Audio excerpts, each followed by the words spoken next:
नमस्कार साथियों, मैं विकेश कुमार एक बार फिर से आप सभी को स्वागत करता हूं। साथियों, आपके लिए लेकर आए हैं बिहार दारोगा मेंस 2022 के फुल्ली मॉक टेस्ट। और ये साथियों स्पार्क पब्लिकेशन का प्रैक्टिस सेट संख्या 9 है।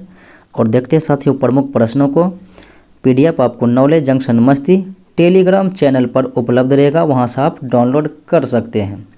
तो पहला प्रश्न है साथियों कि गुप्त काल के दौरान निम्नलिखित में से कौन सा सिक्का जो है चांदी में जारी किया जाता था। तो वो सिक्का था साथियों रुपये का, ऑप्शन नंबर सी, क्योंकि चांदी के सिक्के को साथियों गुप्त काल में जो है रुपये का कहा जाता था। अगला सवाल है सिंधु घाटी सभ्यता का गोदीबारा लोथल कहाँ स्थित है। तो साथियों ये गुजरात में अवस्थित था, जो कि भोगवा नदी के किनारे। अगला सवाल देखें, कहता है दिल्ली के निम्नलिखित सुल्तानों में से किस सुल्तान की मृत्यु जो है लाहौर में चौगान खेलते समय अचानक घोड़े से गिरकर हो गया था। तो ये शासक था साथियों कुतुबुद्दीन ऐबक, जिनकी मृत्यु जो है चौगान खेलते समय घोड़े से गिरकर हो गया था 1210 ईस्वी में। और इन्होंने 1206 ईस्वी में साथियों गुलाम वंश की स्थापना किया था और अपनी राजधानी लाहौर में स्थानांतरित किया। और इसके बाद जो है इसके पुत्र आया था आराम शाह, और वह केवल 8-10 महीने में ही साथियों उनकी मृत्यु हो गई। फिर उसके बाद इल्तुतमिश जो है शासक बना था गुलाम वंश का, और ये जो है अपनी राजधानी को लाहौर से दिल्ली स्थानांतरित किया था। अगला सवाल देखें, कहता है कौन सा राज्य जो है भारतीय राज्य अग्रणी है कपास के उत्पादक में। तो ये राज्य है गुजरात। अगला सवाल कहता है मोर मेगा स्टोर खुदरा बिक्री श्रृंखला किस भारतीय उद्योग से संबंधित है। तो ये साथियों संबंधित है आदित्य बिरला ग्रुप से। अगला सवाल है जनमत का अर्थ क्या है। तो साथियों जनमत का अर्थ होता है देश के नागरिकों की राय के अनुसार जो है करना। तो ये देश के नागरिकों की राय के अनुसार को साथियों जनमत कहा गया है। अगला सवाल है भारत में वर्तमान सरकार द्वारा किए जाने वाले व्यय की सबसे बड़ी एकल मद है साथियों कि अभी जो है वर्तमान में सरकार द्वारा सबसे ज़्यादा खर्च होती है ऋण का जो है ब्याज भुगतान करने में, उधारी में। अगला सवाल देखें, उत्पादन के एक घटक की मांग है। तो उत्पादन के एक घटक की मांग है साथियों व्युत्पन्न। अगला सवाल देखें, संयुक्त राष्ट्र यूएनओ के जनरल असेंबली की अध्यक्षता करने वाली प्रथम भारतीय महिला है साथियों विजय लक्ष्मी पंडित। ये प्रथम महिला एवं भारतीय महिला है। अगला सवाल देखें, बारामीर का पंच सिद्धांत किससे संबंधित है। तो साथियों ये जो है खगोल विज्ञान से संबंधित है।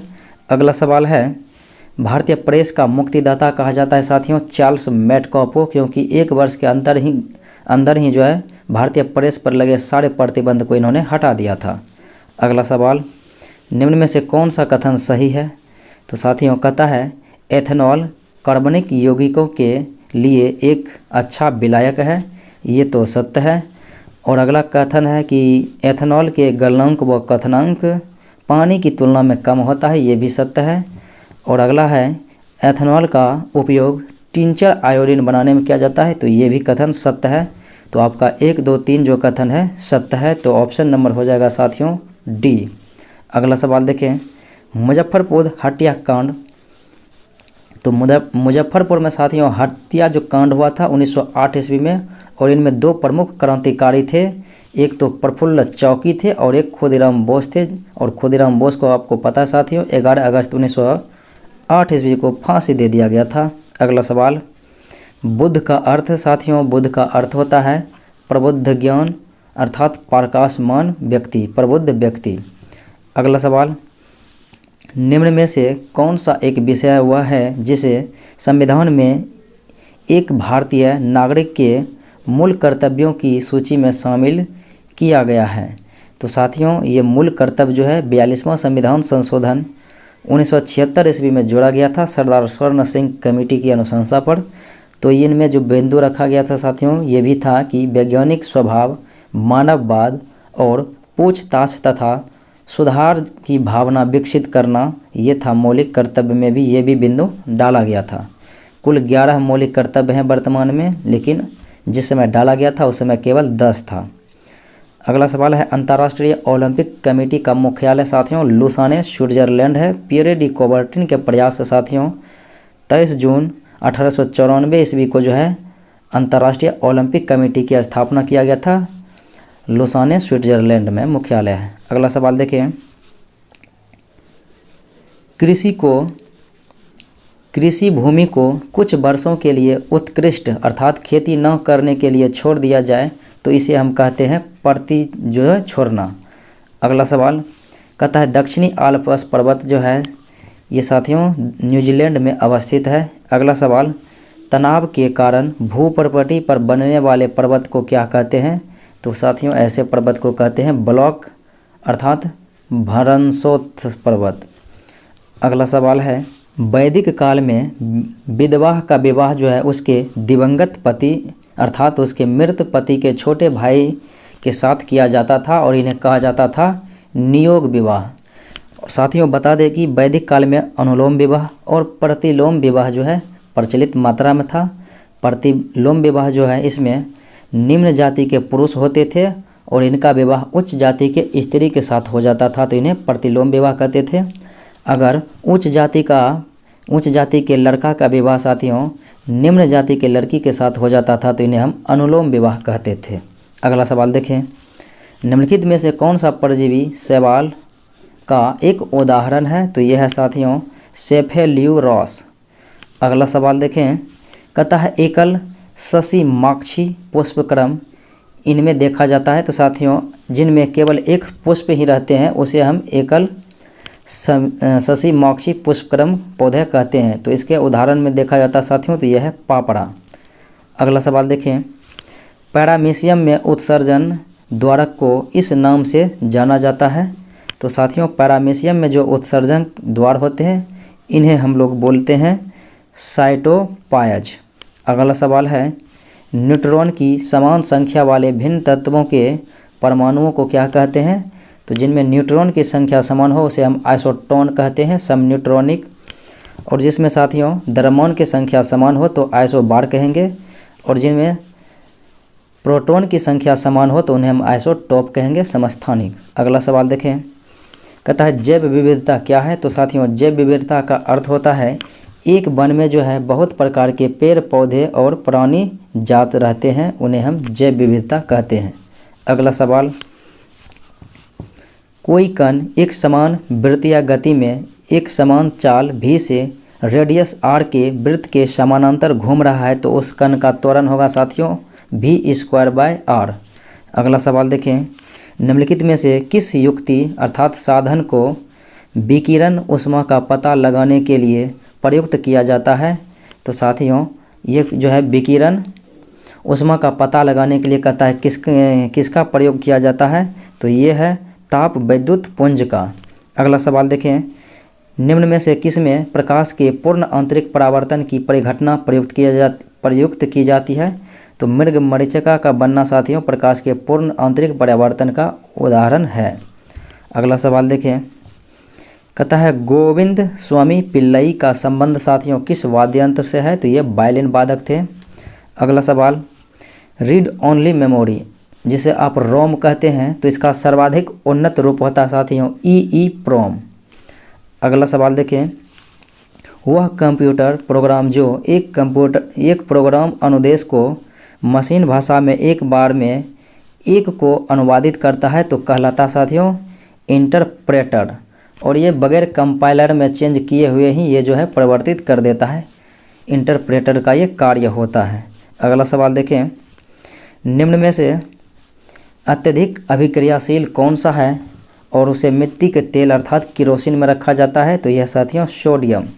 अगला सवाल देखें, अभी अभी पैदा हुए बच्चे का श्वसन दर साथियों होगा प्रति मिनट 32 बार, 1 मिनट में 32 बार श्वसन दर। अगला सवाल देखें, तत्वों की आवर्त सारणी में किसी आवर्तक के बाएं से दाएं ओर जाने पर परमाणु की त्रिज्या घटती है ह्रास होती है?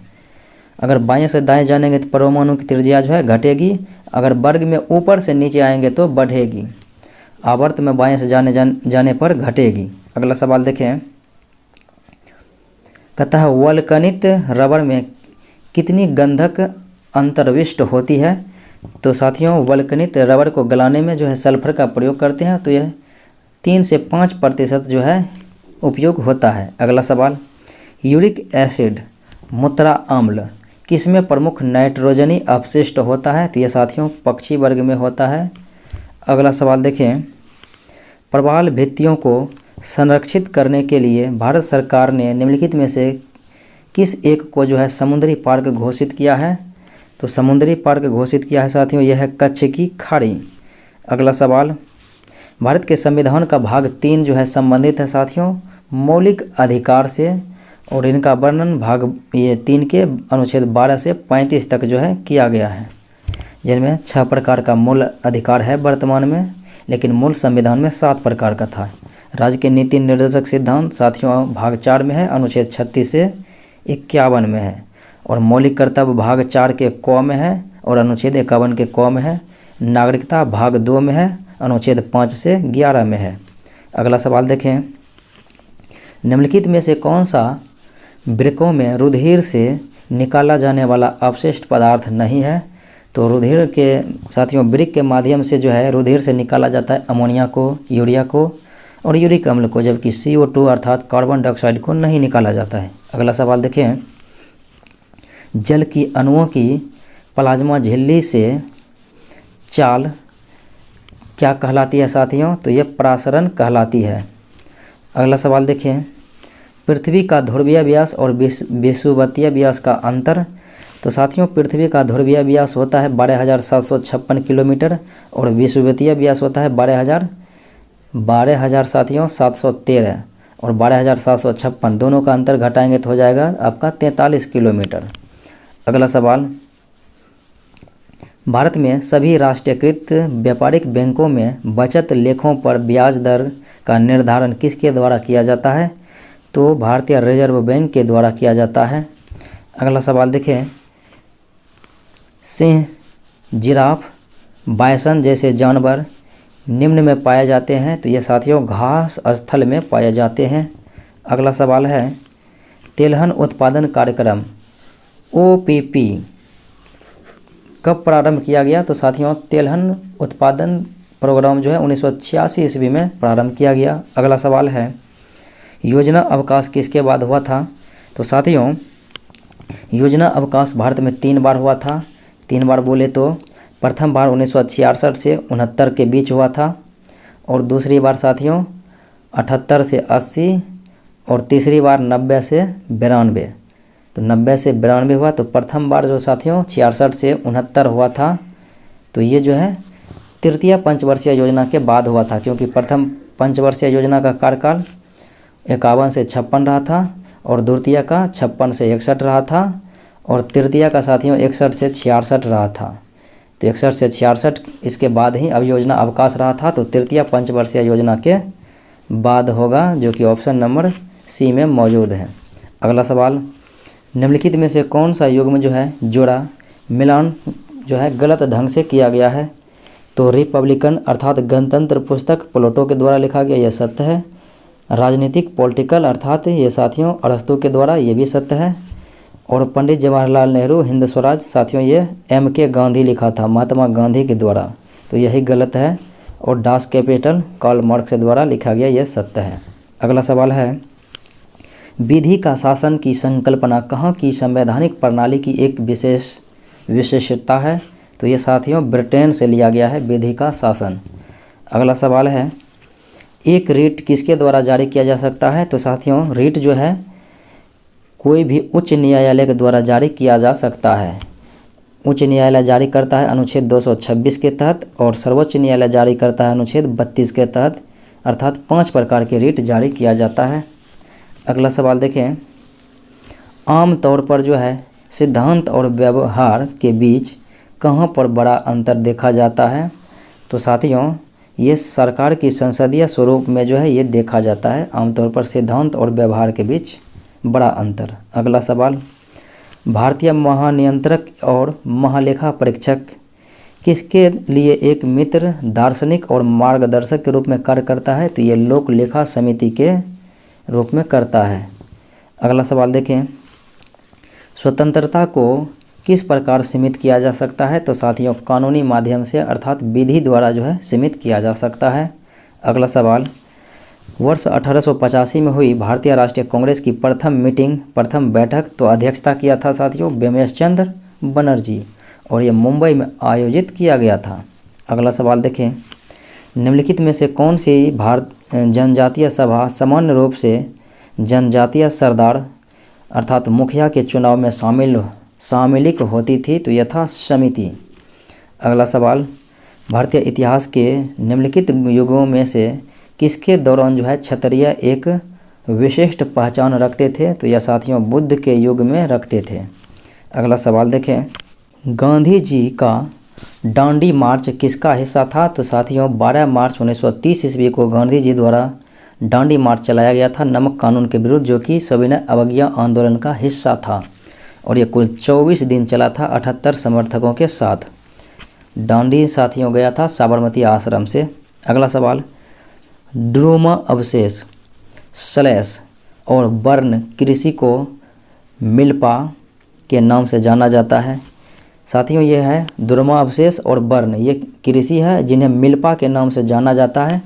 तो कहाँ पर जाना जाता है? तो ये मेक्सिको और सेंट्रल अमेरिका में जाना जाता है। अगला सवाल है, आबादी की वृद्धि दर का तात्पर्य क्या है? तो आबादी के वृद्धि दर का तात्पर्य यही है कि जन्म और मृत्यु के बीच जो है अंतर होता है, उसी को हम कहते हैं आबादी की वृद्धि दर। अगला सवाल देखें, आपेक्षिक आर्द्रता को किस रूप में व्यक्त किया जाता है? तो प्रतिशत में व्यक्त किया जाता है साथियों, और बता दें कि आपेक्षिक आर्द्रता को हाइग्रोमीटर से मापा जाता है। अगला सवाल है, कायांतरण चट्टानों में क्या परिवर्तित कर देता है? तो साथियों कायांतरण चट्टानों में संरचना और गठन जो है दोनों परिवर्तित कर देता है। अगला सवाल है, अनेकों प्रकार की शराब और शैंपेन के लिए प्रसिद्ध क्षेत्र कौन सा है? तो ये भूमध्य सागरीय क्षेत्र है। अगला सवाल, the story of Malgudi's day ये नामक पुस्तक है साथियों, और ये R.K. नारायण के द्वारा लिखा गया था। अगला सवाल है, भारत में यौन उत्पीड़न का विरोध कानून रोकथाम निषेध और शिकायत निवारण अधिनियम जो कि 2013 में आया था, ये किसकी रक्षा के लिए लागू किया गया था? तो ये कार्यस्थल पर महिलाएं की रक्षा के लिए लागू किया गया था। अगला सवाल है, कहता है ब्लड कैंसर को आमतौर पर साथियों जाना जाता है ल्यूकेमिया के नाम से। अगला सवाल है, प्रकाश संश्लेषण का प्रथम अस्थायी जो उत्पाद है साथियों, तो वो है आपका प्रथम अस्थायी उत्पाद, यह है फास्फोग्लिसरॉलिक अम्ल। अगला सवाल देखें, पीएच स्केल प्रेशर होता है साथियों, तो पीएच स्केल 0 से 14 के बीच होता है, जिनमें 7 से अधिक होगा तो वो साथियों क्षारीय होगा, 7 के बराबर होगा तो वो उदासीन होगा, और 7 से नीचे होगा तो वो अम्लीय होगा। अगला सवाल देखें, कहता है जब कोई एकल जीन एक से अधिक लक्षण की अभिव्यक्ति नियंत्रित करता है तो इसको किस प्रकार कहा जाता है? तो इसे बहुप्रभावी कहा जाता है। अगला सवाल है, एक वास्तविक गैस निम्न में से किसमें एक आदर्श गैस के रूप में क्रिया कर सकती है? तो आदर्श गैस के रूप में साथियों क्रिया कर सकती है जो वास्तविक गैस, वो है साथियों निम्न दाब और उच्च ताप पर। अगला सवाल देखें, आपेक्षिकता के सिद्धांत के विशेष सिद्धांत के अनुसार आपेक्षिकता के विशेष सिद्धांत के अनुसार किसी कण का द्रव्यमान साथियों, तो किसी भी कण का द्रव्यमान जो है वो आपको एक परीक्षक के संबंध में वेग में बढ़ोतरी के साथ जो है बढ़ता है। अगला सवाल देखें, सड़क पर चलते समय किसी बैलगाड़ी के पहियों की गति किसका उदाहरण है? तो ये साथियों दोलनी, ये जो है अस्थानांतरीय और घूर्णनी गति का उदाहरण है। अगला सवाल देखें, कहता है अंतर्दर्शी एक ऐसा यंत्र है जो अमाशय के अल्सरों का पता लगाने के लिए उपयुक्त किया जाता है। इसमें से एक लंबी संकीर्ण नलिका होती है जिसके एक सिरे पर छोटा चमकीला बल्ब होता है जो अमाशय में मुंह द्वारा निविष्ट की जाती है। तो इसमें क्या अंतर्निविष्ट है? तो साथियों इनमें अंतर्निविष्ट है, यानी कि प्रयोग किया जाता है क्या? तो इसमें प्रयोग किया जाता है ऑप्टिकल फाइबर का, प्रकाशिक तंतु का, प्रकाशिक फाइबर का। अगला सवाल देखें, भारत सरकार की प्रथम पंचवर्षीय योजना मॉडल जो है किस पर आधारित था? तो ये साथियों हैरोल्ड डॉबन मॉडल पर आधारित था और इसमें कृषि को प्राथमिकता दिया गया था जो कि 1951 से 56 ईस्वी तक रहा था। अगला सवाल देखें, निम्नलिखित में से कौन सा सही नहीं है? तो साथियों PIL का मतलब होता है पब्लिक इंटरेस्ट लिटिगेशन। यहाँ पर इंड्यूस नहीं होगा साथियों, इंटरेस्ट होगा, interest, public interest litigation PIL, तो यही मेरा गलत है। जबकि CNG का होता है कंप्रेस्ड नेचुरल गैस, ये तो सत्य है। अगला विकल्प देखें तो SIT स्पेशल इन्वेस्टिगेशन टीम, ये भी सत्य है। और KYC नो योर कस्टमर, ये भी सत्य ही है। अगला सवाल देखें, लोहे में बहुत शीघ्र जंग कहाँ लगती है?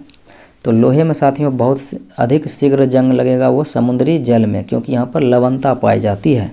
अगला सवाल है, जिंक अर्थात जस्ता का लेप लगा देने से लोहे में जंग नहीं लगती है। इस प्रक्रिया को जस्ता चढ़ाना या फिर जस्तीकरण गैल्वेनाइजेशन कहा जाता है। अगला सवाल देखें, कहता है वातित जल में यह अंतर्विष्ट होता है। तो साथियों ये जो इसमें CO2 जो है अंतर्विष्ट रहता है। अगला सवाल देखें, किसी संख्या का 2/3 का 5/7 240 है। तो इसके लिए क्या करेंगे साथियों, x का जो है 2/3 का मतलब हो गया गुना बराबर 240। तो इनको सोल्व करेंगे तो ये हो गया 5 दूना 10, तो ये शून्य कट गया। 7 21 गुना 24, तो 21 गुना 24, 1 चौक 4 करेंगे तो लास्ट में 4 है, तो आपको यही विकल्प हो ही जाएगा। और आप गुना भी कर सकते हैं, 21 चौक 84 हो गया 4 और 21 दूना 42, 42 8 हो गया 50, तो 504। अगला सवाल देखें, कहता है हीरालाल ने 648 रुपये में एक वस्तु को बेचकर 20% का लाभ कमाया। तो उसका लाभ कितना राशि है, लाभ का राशि? तो 648 रुपया में बेचा तो 20% का लाभ हुआ, ये मेरा विक्रय मूल्य है।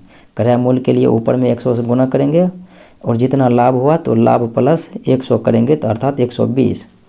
तो इनको सोल्व करते हैं, शून्य शून्य कट गया, 12 25 60 हो गया, 4 पर 8 48, तो बरचों का 48, तो 540 आ गया क्रय मूल्य और बेचा है 648 में।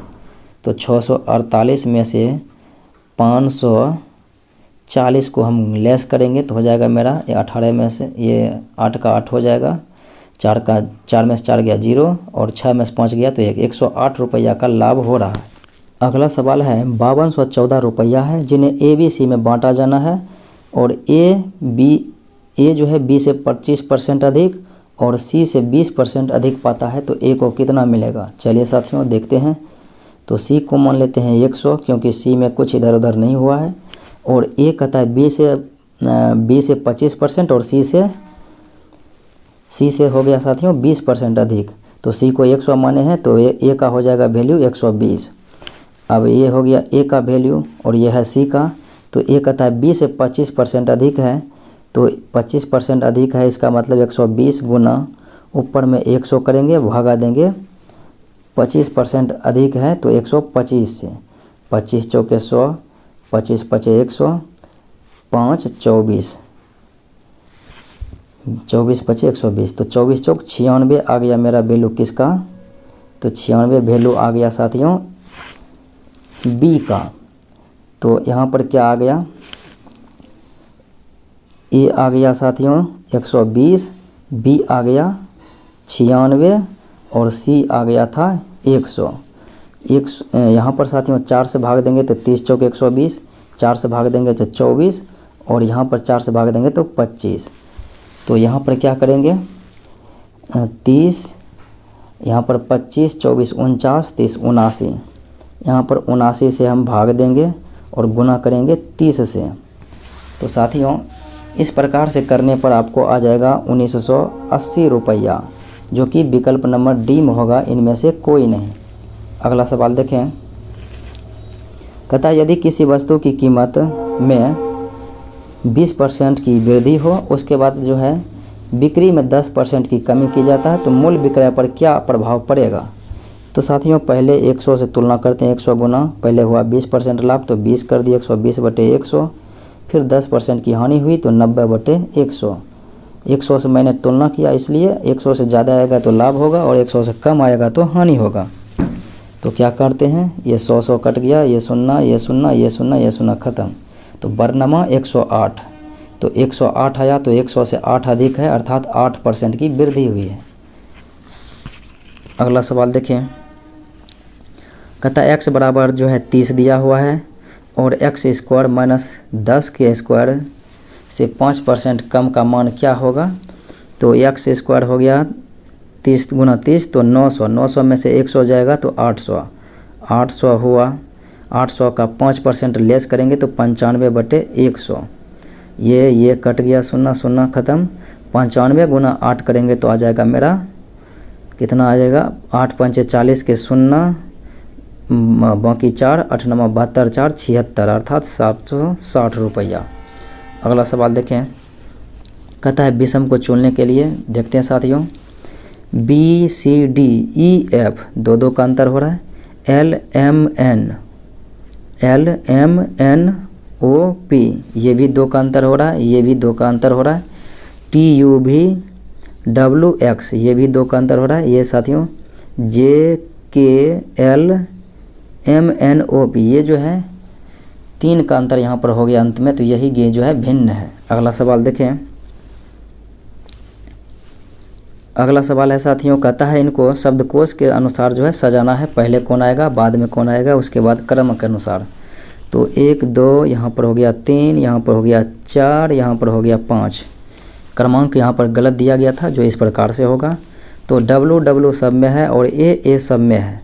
उसके बाद देखते हैं अंग्रेजी का पहला अक्षर जो है न्यूनतम अक्षर कौन सा है, तो G है, तो G हो, ये यहाँ पर G हो जाएगा, तो G है तो G हो जाएगा WAG। G के बाद हो जाएगा साथियों GHIJKL, तो यहाँ पर जा J के फिर उसके बाद L होगा, तो यानी कि G के बाद होगा K के बाद L होगा, तो 4 5 3, 4 5 3 देखते हैं विकल्प नंबर B में है। और उसके बाद तो आप ऐसो भी छांट सकते हैं, N हो गया, ये 1 होगा और N के बाद यहाँ पर T भी लगा है तो उसके बाद 2 होगा। अगला सवाल देखें, कहता है अगला शब्द क्या होगा, जो है अगला पद ज्ञात करना है। 9 4 होगा साथियों 13, 13 4 हो गया 17, 17 4 यहाँ पर हो जाएगा 21।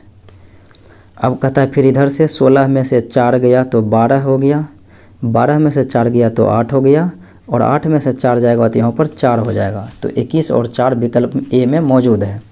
अगला सवाल देखें, कहता है जो है अगला शब्द क्या आएगा ज्ञात करना है। तो FGHI 3 बढ़ा है और फिर 3 बढ़ा है तो L आया है, तो L से 3 बढ़ेंगे साथियों वो आ जाएगा O 15वां अक्षर, तो हो जाएगा O जो है 1 में और 1 में इसमें मौजूद है। उसके बाद कहता है F ये L आ गया है, L 12 होता है, 12 3 15 O हो गया, फिर 15 3 18 हो गया R, 18 3 हो जाएगा 21, तो T के बाद U आता है 21वां अक्षर, तो ये हो जाएगा 21 के बाद फिर 3 बढ़ता है तो 24वां अक्षर, तो आपका X आ ही गया है। अगला सवाल देखें, कहता है विकास तथा रमन की वर्तमान आयु क्रमशः 6:5 में है। यदि रोहन की वर्तमान आयु 98 है और विकास की वर्तमान आयु जो है रोहन की वर्तमान आयु का 3/7 है, तो कितने वर्ष के बाद जो है विकास तथा रमन की आयु 7:6 में होगी। चलिए साथियों देखते हैं। अब जो है ये रोहन की आयु की कहता है 3/7 है विकास की आयु, 3/7, 7 का 7, 7 बचा है 2, 7 चौके 28, 14 तिया 42, तो विकास का उम्र हमें पता चल गया है कितना है 42। अब करेंगे क्या, अनुपात दिया गया है, विकास का ये हो गया अनुपात और रमन का ये हो गया 5, विकास का 6, तो विकास का जो है दिया गया 6, तो 6 से भाग देंगे विकास के अनुपात से और गुना करेंगे, निकालना है रमन का तो रमन से, तो हो जाएगा 6 7 42, 7 बार में कटा है, 7 5 35, तो साथियों 42 और 35, 42 आ गया विकास का उम्र और 35 आ गया 35 आ गया रमन की उम्र। कहता है कितने वर्ष बाद जो है 7:6 में हो जाएगी। तो यहाँ पर 7 जोड़ेंगे तो हो जाएगा, +7 करेंगे यहाँ पर तो हो जाएगा 49, फिर +7 करेंगे यहाँ पर तो हो जाएगा 42। तो 7 7 49, 7 6 42, 7:6 आ गया, अर्थात 7 वर्ष के बाद होगा। अगला सवाल देखें। कहता है ये जो है इसमें भिन्न को चुनना है, तो चुनते हैं साथियों भिन्न को। ये जो है 3 चौके 12, 4 से गुना हो रहा है, फिर 3 से 3 चौके 12 1 13। अब यहाँ पर देखते हैं, यहाँ पर जो है 13 होगा तो सही हो सकता था, यही मेरा जो है भिन्न आ रहा है। वैसे अगले मिला लेते हैं। 4 चौक 16, 4 तिया 12 1 13, 5 चौक 20, 5 तिया 15 1 16, 6 चौक 24, 6 तिया 18 1 19, यानी कि 4 से गुना हो रहा है, फिर अगले डिजिट में जो है 3 से गुना होकर एक जोड़ रहा है। तो ये फॉलो सभी कर रहा है, बाकी एक के सिवाय। अगला सवाल देखें। ये दर्पण दिया गया साथियों, कहता है इसका आकृति क्या होगा। तो देखिए ये जो है दर्पण दिया गया है और आकृति मैचिंग कराना है। यहाँ पर साथियों इधर साइड में दर्पण लगा गया है तो पलट जाएगा, तो आपका आकृति किस प्रकार से बनेगा, ऐसे बनेगा। और ये जो है यहाँ पर आ जाएगा साथियों ये लकीर, और ये आपका जो बना हुआ है ये डायग्राम साथियों, ये जो है यहाँ पर आ जाएगा। तो इस प्रकार से डायग्राम किस में है, ऑप्शन नंबर डी में है। अगला सवाल देखें। कहता है एक समकोण त्रिभुज ABC जो B पर समकोण है, इसका क्षेत्रफल 46 वर्ग इकाई है। ए बिंदु से एक माध्यिका खींची गई है जो BC को D पर काटती है, तो त्रिभुज ABD का क्षेत्रफल वर्ग इकाई में क्या होगा।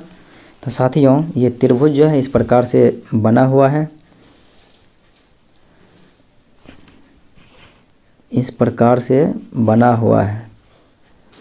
यहाँ से ये जो है यहाँ से, अब ये है A, ये है B और ये है C, और ये हो गया साथियों D। अब ये बराबर है और ये भी बराबर है। अब कह रहा है त्रिभुज ABD का क्षेत्रफल, ABD अर्थात ये। तो साथियों सम्मिलित का जो है दिया गया है ABC/2 होगा 2, तो ABC का मान हो जाएगा ABC/2 हो जाएगा ABD का क्षेत्रफल, क्योंकि ये आधे होगा इनके पूरे का आधे, तो हो जाएगा साथियों 46/2 करेंगे तो हो जाएगा आंसर मेरा 23। अगला सवाल देखें। कहता है X तथा Y एक परीक्षा देते हैं और उनके अंकों का जो है अंतर 45 है तथा उनके अंकों का जो है अंतर प्रतिशत दिया गया है 15 है। अधिकतम अंक का 15% है अंतर। तो परीक्षा के लिए अधिकतम अंक क्या है। तो साथियों 45 आपका अंतर दिया गया है अंक में, और 45% का अंतर हो रहा है। अंक में प्रतिशत से भाग देंगे और निकालना है कुल के लिए टोटल, तो टोटल में 100 से गुना करेंगे। 15 तिया 45, तो 3 गुना 100 बराबर 300। अगला सवाल देखें। करा है PQR का अनुपात दिया गया है 6:7:8। R अनुपात आयस का अनुपात दिया गया है P 3:5। तो P और S का अनुपात क्या होगा। इनके लिए साथियों क्या करेंगे, ये जो है PQR दिया गया है, फिर यहाँ पर दिया गया साथियों RS का, तो R लिख लिया है, यहाँ पर S लिख देते हैं। तो R का वैल्यू फिर 3 दिया है, फिर S का वैल्यू जो है साथियों 5 दिया है। आप जो है गुना कैसे कीजिएगा, ये 6 18 हो जाएगा साथियों 18, और ये 8 पंचे 40, तो 18:40। तो इनको 2 से भाग देंगे तो 9 हो गया अनुपात 20, तो 9:20 जो है B विकल्प में मौजूद है। अगला सवाल देखिए। कहता है ये लुप्त संख्या क्या होगा, इसके आगे देखते हैं साथियों। ये जो है 3 दूना 6 में से 1 गया तो 5 हुआ, 5 दूना 10 में से 2 यहाँ पर माइनस हुआ तो 8 आ गया, 8 दूना 16 में से -3 हुआ तो 13 आ गया, 13 दूना 26 -4 हुआ तो 22 आ गया, 22 दूना 44 -5 होगा तो यहाँ पर 39 आ जाएगा। तो 39 जो है विकल्प नंबर B में है। अगला सवाल देखें, कहता है इसके जगह क्या आएगा। तो साथियों यहाँ पर जो एक डिजिट छूटा गया है जो कि 5 होगा। अब क्या करते हैं, 4 चौक 16 हो गया, 4 के स्क्वायर प्लस 2 के स्क्वायर को जोड़ेंगे तो 4 चौक 16 प्लस 4 करेंगे तो 20 आ जाएगा। 3 के स्क्वायर करेंगे 9, फिर 9 नमा 81, 9 के स्क्वायर 81 तो 81, 9 हो गया 90। फिर उसी प्रकार से 1 का स्क्वायर करेंगे तो 1, 5 का स्क्वायर करेंगे तो 25, तो 25 1 हो जाएगा मेरा 26। अगला सवाल देखिए, कहता है धागा जिस प्रकार संबंधित है कपड़ा से तो उसी प्रकार से तार संबंधित है साथियों जाली से, क्योंकि धागे से तार का निर्माण होता है और कपड़ा का निर्माण होता है और तार से साथियों जाली का निर्माण होता है। अगला सवाल देखें, कहता है ये 5 8 9 4 3 2 7 6 1 4 दिया गया है प्रथम द्वितीय के साथ और तृतीय चतुर्थ के साथ और पंचम छठे के साथ। कहता है परिवर्तित कर देना है, बदल देना है। तो कहता है दाहिने ओर से गिनने पर छठा क्या होगा। अगर साथियों एक दूसरे से बदलने की बात होगी ना, इधर से भी हो और उधर से भी हो, तो इसके लिए हम क्या करते हैं, दाएं की जगह कहेगा तो दाएं की ओर से छठा तो हम बाएं तरफ से गिन लेंगे, अगर बाएं की ओर छठा कहेगा तो दाएं की तरफ से गिन लेंगे, तो ये भी हो जाएगा बगैर जो है उलट पुलट किए हुए। तो ये कह रहा है दाएं ओर से छठा तो हम बाएं ओर से छठा गिनते हैं 1 2 3 4 5 6, तो 2 2 4 2 6। छठे नंबर पर जो है हमने बाएं ओर से गिन लिया तो क्या आ गया मेरा 2 आ गया। तो 2 मेरा जो है आंसर सही होगा विकल्प नंबर बी में। अगला सवाल देखें, कहता है जेड को 52 लिखा गया है यानी दोगुने किया गया है। फिर उसी प्रकार से टी ए सी टी ये होता है साथियों टी 20 होता है और सी 3 23 हो गया और ए 1 होता है तो 24 दूना 48। तो बी ए टी 2 1 3 20 3 23, 23 दूना हो गया 46।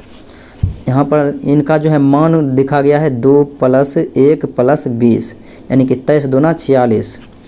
अगला सवाल देखें, कहता है विषम को चुनने के लिए। तो साथियों 3 5 15 3 चौक 12, 15 तिया 45 9 तिया 27, 13 तिया 39 6 तिया 18 और यहाँ पर इनमें सब में 3 3 से भाग लग रहा है। ये जो है इसमें साथियों 3 से भाग नहीं लग रहा है, केवल वो 2 से 5 से भाग लग रहा है। अगला सवाल देखिए, कहता है पैराफेरनेलिया यह लिखा गया है, इनमें कहता है कौन सा शब्द नहीं बनेगा। तो साथियों ये शब्द नहीं बनेगा, यहाँ पर जो है एस लिखा है, एस देखिए कहीं पर लिखा हुआ है, एस नहीं लिखा हुआ है, तो इसका मतलब बी जो है नहीं बनेगा। अगला सवाल देखें, कहता है किसी संख्या का 1/3 भाग 75 है तो इसका कौन सा भाग जो है 45 होगा। तो x का जो है 1/3 बराबर 75, तो यहाँ पर 75 गुना 3 करेंगे तो x का मान आ जाएगा, तो x का मान आ जाएगा 75 गुना 3। तो साथियों इनके लिए हम क्या करेंगे, x गुना 75 गुना 3 बराबर 45 करेंगे और सॉल्व करने के बाद आंसर आ जाएगा। तो 9 × 5 = 45, 5 × 15 = 75। उसके बाद हो गया 15 तिया इधर हो गया 45, तो 9 × 5 = 45। तो 5x बराबर हो गया साथियों नहीं कुछ होते इधर 1 है, तो 5x बराबर हो गया साथियों 1, तो x बराबर हो जाएगा 1/5, तो 1/5 विकल्प बी में। अगला सवाल देखें, कहता एक गोलार्ध को गलाकर 2 गोले बनाए गए हैं तो नए गोले की त्रिज्या, तो नए गोले की त्रिज्या हो जाएगी गोलार्ध के त्रिज्या का 1/4वां भाग। अगला सवाल देखें, कहता है द्विघात समीकरण जिसके मूलों का योगफल 2 और मूल का गुणनफल -4 है तो कौन सा जो है कथन सही होगा। तो यह होगा साथियों x² + 2x - 4 = 0 हो जाएगा आपका राइट आंसर। तो साथियों ये था आज का मुख्य विश्लेषण। उम्मीद है कि अच्छा लगा होगा। अच्छा लगे तो लाइक शेयर सब्सक्राइब जरूर करें। आज इतना ही, मिलते हैं अगले वीडियो में, तब तक के लिए धन्यवाद।